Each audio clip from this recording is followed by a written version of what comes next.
ayat 1.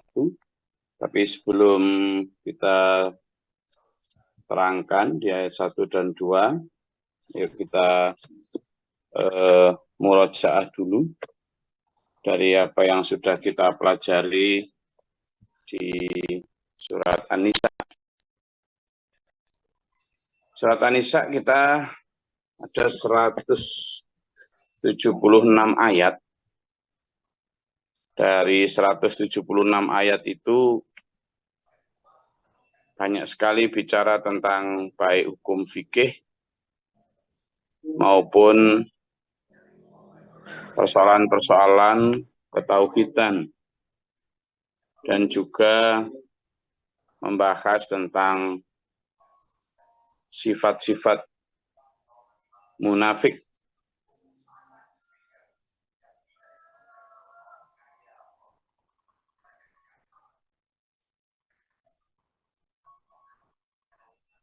Di mana banyak sekali hal-hal yang bisa kita pelajari bersama di sana. Nah, sehingga akan bagus kalau kita coba lihat seberapa tersisa dari apa yang kita pelajari. Monggo secara random saja mau milih ayat berapa yang nyantol kemarin dari ayat 1 sampai ayat 176. Itu panjang sekali, tapi tidak apa-apa. Silakan. Gus, saya kemarin selama surat An-Nisa itu yang paling saya cantol itu ini, Gus. Nah, itu nanti bisa sebagai gambaran saya, apakah murojaahnya itu dilakukan tiap akhir surat seperti ini, ataukah tiap 10 sampai 20 ayat misalnya, ataukah dirapel seperti ini. Ada yang mau mulai? Silakan. Ayat berapa? Yang ada dalam memori atau ingatan sampean yang saya terangkan. Silakan.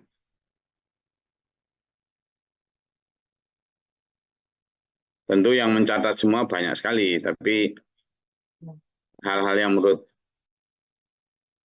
catatan sampean sangat penting. Silakan. Saya tak izin sambil ngelayek, ya, sambil tidur. Nanti sampai selesai atau enggak, saya nggak tahu. Nah, silakan. Izin Gus, kami memulai. Oke. Tentang pembahasan dari Quran Surat An-Nisa ayat 144 sampai 146 dari yang tengah. Silakan. A'udzubillahi minasyaitonirrajim. Bismillahirrahmanirrahim. Dalam ayat ini 144 sampai 146 ini Gigi menjelaskan bahwa janganlah di sini artinya adalah larangan. Larangan ini adalah larangan untuk orang yang beriman. Karena kenapa? Al-Quran hadir itu adalah untuk orang yang beriman. Sehingga sebagai orang yang beriman harus mematuhi dan mentaatinya. Dalam menjalankan agama Islam itu berdasarkan Al-Quran. Bukan karena adat, tradisi, atau kebiasaan. Terus gimana dengan toleransi? GG menjelaskan bahwa toleransi itu berasal dari kata tolerate yang berarti adalah membiarkan. Yang bermakna di sini tidak membenarkan apalagi mengikuti. Jadi toleransi berarti adalah membiarkan saja. Kemudian selanjutnya aulia'a. Aulia di sini dibagi menjadi dua. Yang pertama berarti pemimpin atau leaders.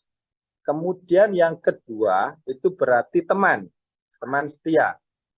Dalam hal pemimpin itu dibagi menjadi dua. Pemimpin agama yang berorientasi akhirat, dan yang kedua adalah pemimpin dunia. Dalam hal pemimpin agama, Kiki mencontohkan kemarin, misalkan dalam memilih imam sholat. Ada satu kaifiah dalam perintah dalam sholat, bahwa sholat itu harus tumak ninah. Sehingga kalau ada yang mengerjakan sholat dengan cepat dan mengindahkan tumak ninah, maka itu tidak benar. Sehingga jangan memilih pemimpin yang seperti itu. Kemudian yang kedua, dalam hal pemimpin dunia, itu sangat terkait dengan situasi dan kondisi. Artinya sesuai dengan lingkungan setempat. Kalau dalam mayoritas muslim, harus dan wajib seorang muslimlah menjadi pemimpin. Tapi kebalikannya, kalau kita dalam kondisi minoritas, disesuaikan dengan situasi daerah tersebut. Kemudian yang kedua, makna aulia tadi adalah sebagai teman setia, sebagai teman untuk curhat, sebagai circle kita atau lingkungan kita, yang dalam hal ini ditegaskan pula dalam Quran surat At-Taubah ayat 16.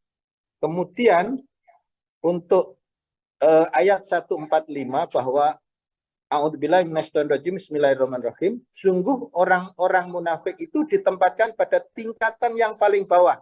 Ini terkait dengan ciri munafik yang di 142. Ini adalah konsekuensi dari ayat 142. Kalau munafik nanti itu akan ditempatkan dalam kerak neraka. Kemudian yang 146 itu adalah kecuali orang-orang yang mau bertaubat. Demikian keseluruhan ayat 144 sampai 146. Monggo barangkali ada telur yang lain bisa menyempurnakan lagi. Matur suwun.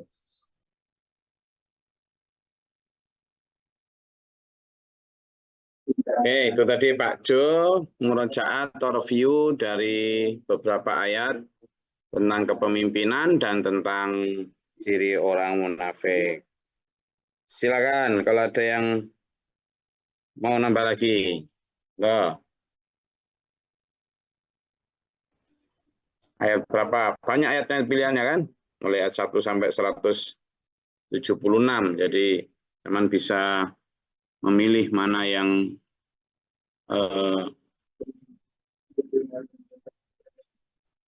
mau dimurajaah. Silakan. Bebas, nggak harus urut ayatnya. Surat An-Nisa kemarin yang sudah nyantol yang mana? Silakan.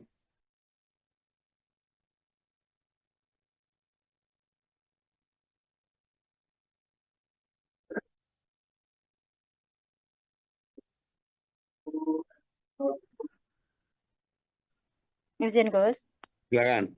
ingin murojaah Quran surat An-Nisa ayat 23.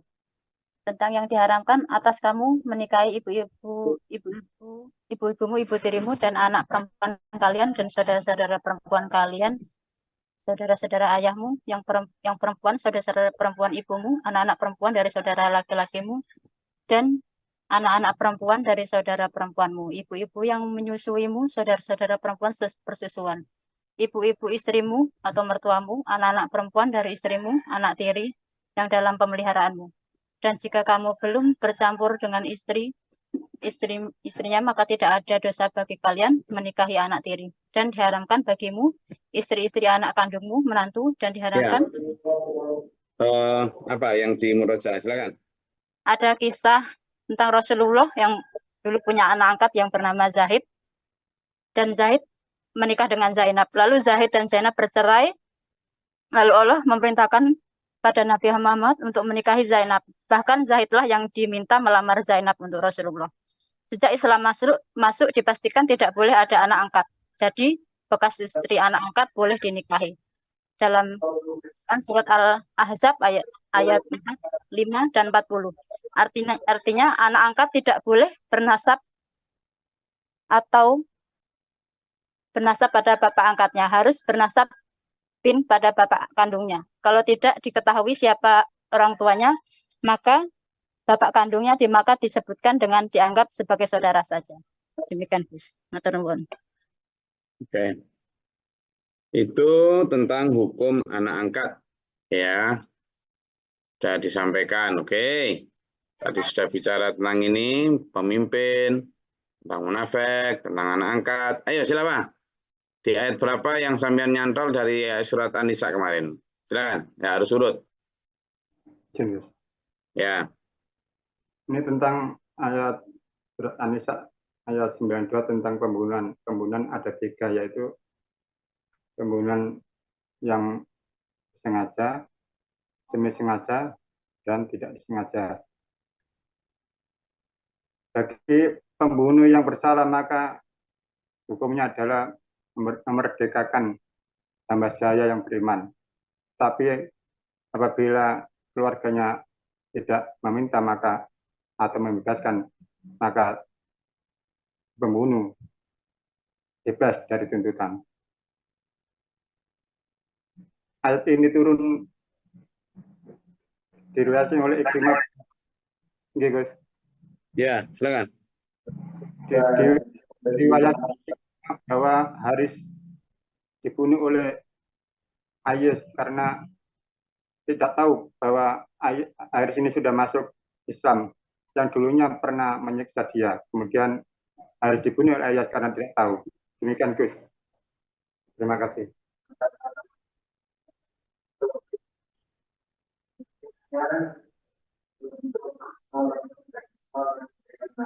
Oke, Mas Musyanto membahas tentang pembunuhan.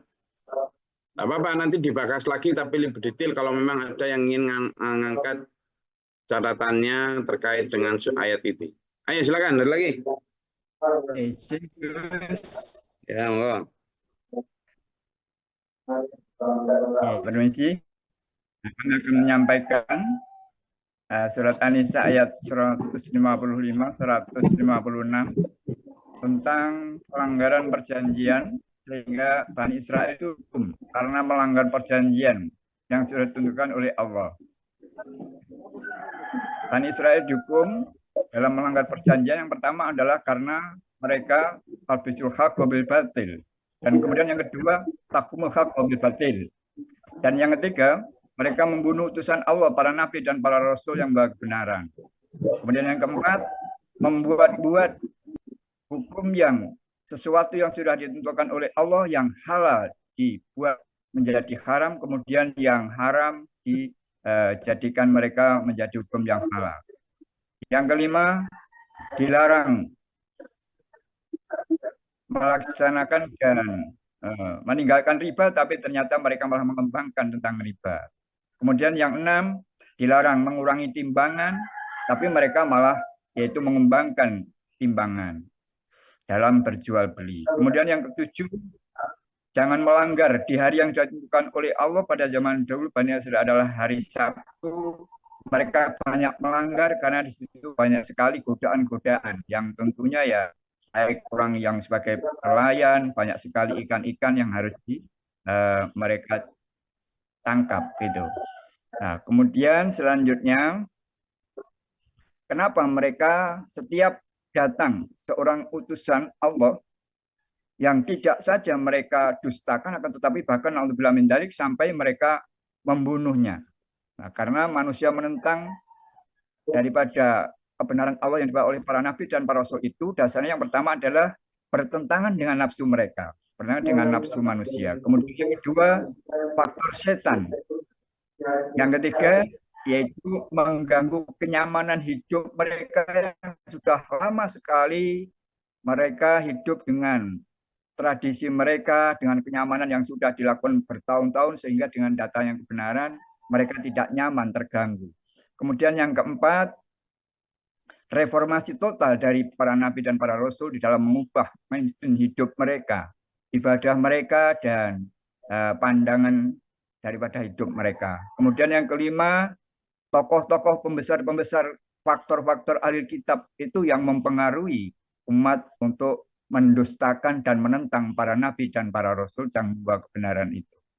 Kemudian yang keenam, tanpa tanda pangkat, tanpa ada tanda embel-embel seorang pembawa kebenaran berupa nabi dan rasul yang diutus oleh Allah yang memberikan yaitu ajaran kebenaran kepada umat yang dihadapi pada saat itu. Kemudian yang ketujuh, kriteria Allah dalam memilih seorang nabi dan rasul, mengutus beliau-beliau untuk membimbing umat, mengarahkan umat manusia, yaitu lain dengan kriteria yang diinginkan oleh kebiasaan manusia awam. Kemudian yang kedelapan, anti mainstream. Nah, itu yang dapat kami sampaikan dan kami tangkap dari panjenengan Gus yang disampaikan. Mungkin ada dulu lain yang bisa menambah, kami persilakan. Terima kasih. Assalamualaikum warahmatullahi wabarakatuh.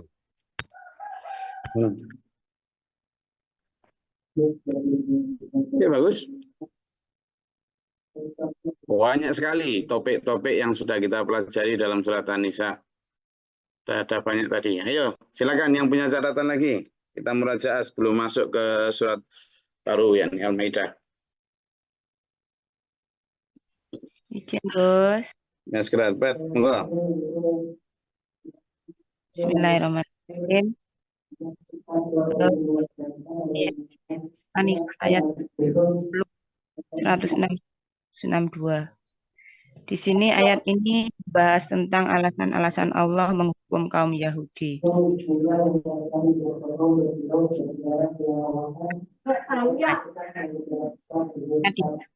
Yahudi ini merupakan Allah kaum Yahudi. Itu tidak hanya di akhirat, tetapi juga ada dunia, termasuk pencabutan nikmat karena kurang syukurnya terhadap nikmat seperti yang kaum Yahudi tersebut. Maka dari itu jagalah 5 sebelum 5. Yang pertama, jagalah muda sebelum tua, jagalah sehat sebelum sakit, jagalah kaya sebelum miskin, jagalah hidup sebelum mati. Tetapi kaum Bani Israil tidak bisa menjaga semua itu. Ayat 161 tentang perdagangan. Dalam praktek perdagangan, bangsa Yahudi menjalankan sistem riba. Karena apa? Prinsip riba modal, tapi mendapatkan laba yang banyak-banyaknya. Jadi berlawanan dengan kaum beriman.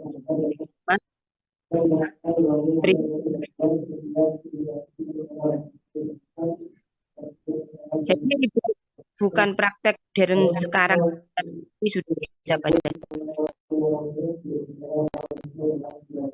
atau zaman Bani Israel. Ada 3 bisnis modal, ada 3 bisnis modal kecil untung besar, yaitu 1 bisnis harapan, yang kedua bisnis kebanggaan, yang ketiga bisnis ketakutan. Niku mawon Bos, ngapun. Ya, silakan. Ada yang menambahkan lagi? Yang punya catatan tentang surat An-Nisa, silakan.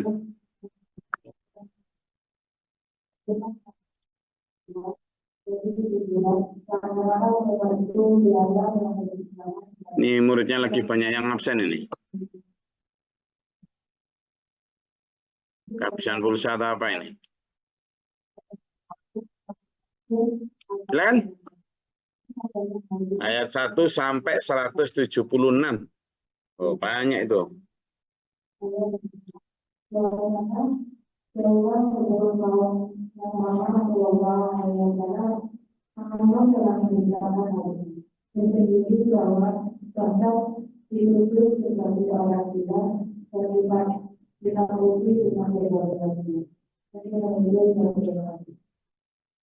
Oke, nanti bisa dilanjutkan. Yang jelas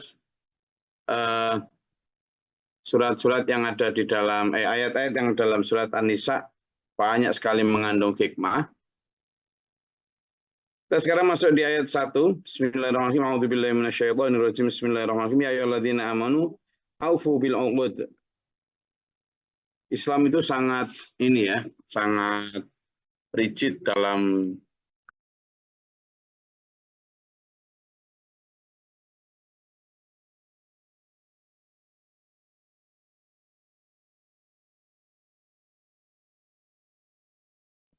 sangat disiplin di dalam menegakkan kejujuran, terutama memenuhi janji-janji.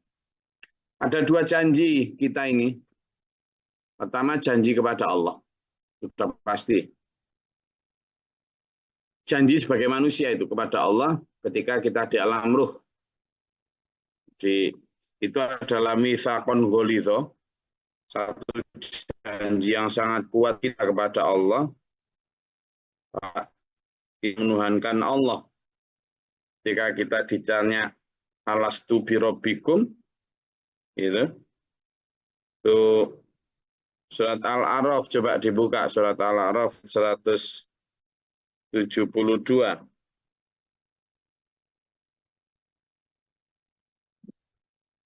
Ayat itu menjelaskan bagaimana kita punya janji sama Allah. Kita punya sumpah setia. Maka aufu bil 'uqud, penuhilah janji-janjimu.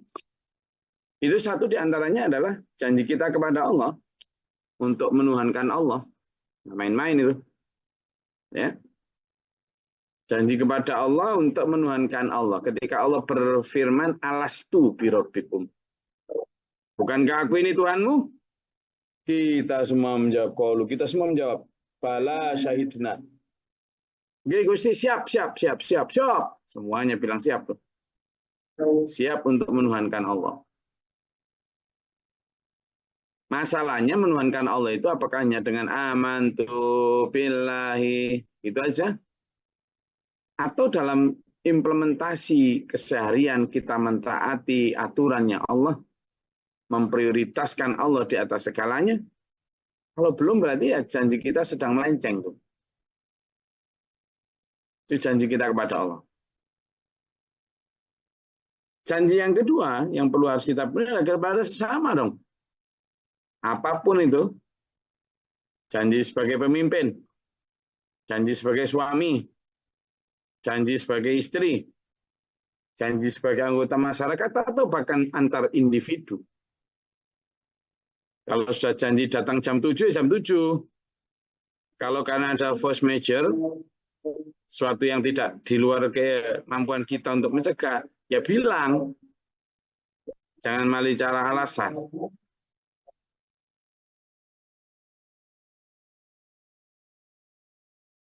Simbol dari jiwa orang-orang beriman. Selalu memenuhi janji. Munafik satu di antara cirinya adalah suka mengingkari janji. Suka mengingkari janji. Idza wa'ada akhlafa. Selalu ingkar ketika berjanji. Jadi yang dipanggil di sini adalah ya ayyuhalladzina amanu aufu bil 'uqud. Orang-orang beriman, penuhilah janji. Baik janji kepada Allah maupun janji kepada sesama. Kalau pemanaannya memang ya janji-janji ini kita adalah janji di sini setia sebagai hamba kepada Allah, itu yang paling utama ya. Yang kedua, ukhillat lakum bahimatul an'am illa ma yutla 'alaikum ghairu muhillis shaidi wa antum hurumun.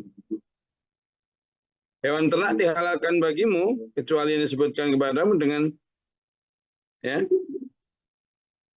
tidak menghalalkan berburu. Jadi ketika sampean sedang haji atau sedang umroh, apalagi sedang dalam keadaan ihram, tidak boleh berburu. Tidak boleh. Meskipun banyak binatang di sekitarmu, tidak boleh. Harus kamu biarkan. Ya. Innallaha yahkumu ma yurid. Allah berhukum sesuai dengan kehendaknya. Ya ayyuhalladzina amanu la tuhillu sya'airallah wa syahrul haram wa la hadiya wal qalaidah. Hai orang-orang yang beriman, janganlah kamu melanggar syiar-syiar kesucian Allah. Apa yang disebut sya'airillah? Ya, sya'airillah adalah amalan yang dilakukan dalam rangka ibadah haji. Ya. Mulai dari tata cara melakukannya seperti tawaf, sa'i, ya, dan tempat-tempat yang mengerjakannya. Baik Ka'bah, Safa, Marwah, dan seterusnya. Itu sya'airallah. Wala syahrul haram. Dan juga jangan sampai melanggar kehormatan bulan haram. Kapan saja bulan haram itu? Bulan haram adalah bulan Zulqaidah, bulan Muharram, dan bulan Rajab. Pada bulan-bulan itu dilarang melakukan peperangan sebenarnya, ya. Kecuali kalau kita diserang duluan. Dilarang sebenarnya, tapi sejak dulu orang kafir suka justru mengganggu bulan-bulan itu. Kayak dulu koalisinya Amerika ketika nyerang Irak, justru di bulan-bulan Ramadan itu. Ya, jadi yang kedua, walal hadiyu, walal hadiya wala qa'ita wala aminal baital haram. Dan jangan pula mengganggu, ya, hewan-hewan kurban. Al-hadiyu. Apa yang dimaksud dengan hewan kurban? Hadiyu adalah hewan yang disembelih sebagai pengganti, sebagai dam, ya, pekerjaan wajib yang ditinggalkan misalnya. Karena satu sebab sakit atau apa, lalu ada satu di antara hal wajib yang harus dilakukan haji, tapi nggak sampai melakukan. Jadi haji itu hewan yang disembelih karena untuk membayar dam, bayar denda.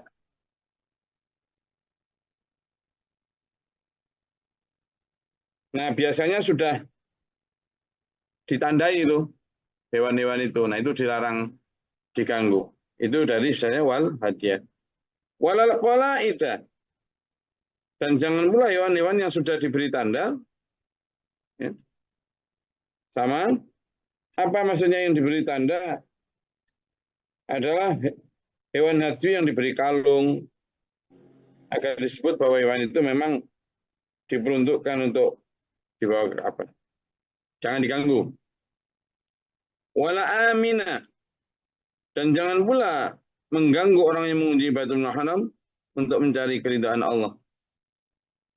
Al-Baitul Haram yabda'una fadlan min rabbihim wa ridwanan. Wa idza qala halaltum fastadu. Tapi apabila telah kamu menyelesaikan akad ihram, boleh kamu berburu lagi. Ihram yang ditandai dengan apa? Tahallul. Yang disebut halal tum. Tapi tetap demikian, ya. Wala yajrimannakum syana'anu qaumin an saddukum 'anil Masjidil Haram. Tapi apabila kamu telah menyelesaikan ihram, ya, kamu boleh berburu, tapi jangan sampai kebencianmu dari satu kaum karena mereka menghalangi dari Masjidil Haram lalu mendorong untuk berbuat melampaui batas. Jangan, ya. Tidak boleh, walaupun mereka dulunya menghalangi orang Islam dari Masjidil Haram. Tapi ketika sudah terbukanya kota Mekah waktu itu, sudah tidak ada yang bisa dihalangi lagi. Lalu kadang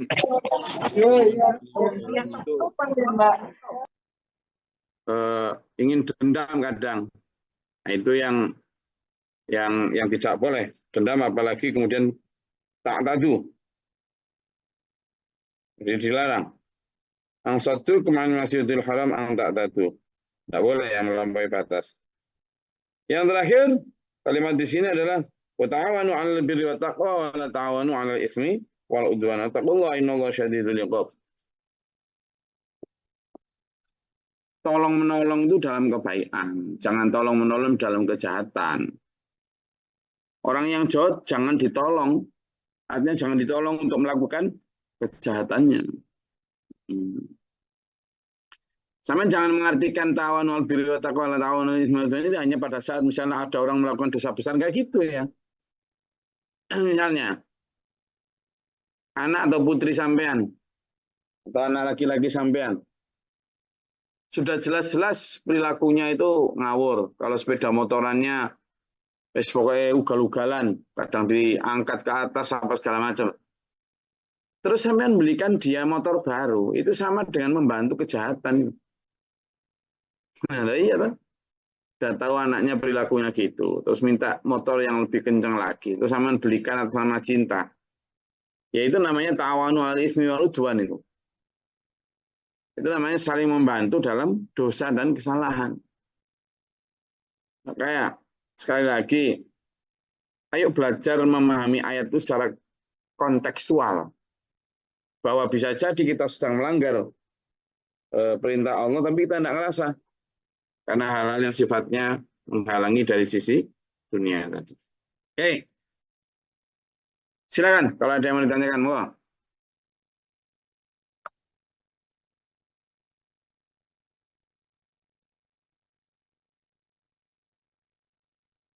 Silakan.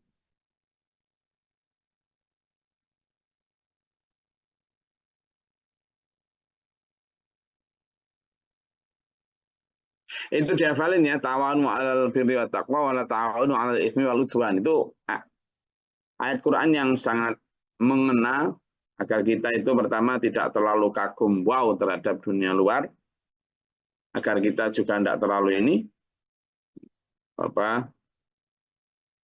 berharap terhadap pemberian manusia lain. Jadi benar-benar untuk menjaga marah.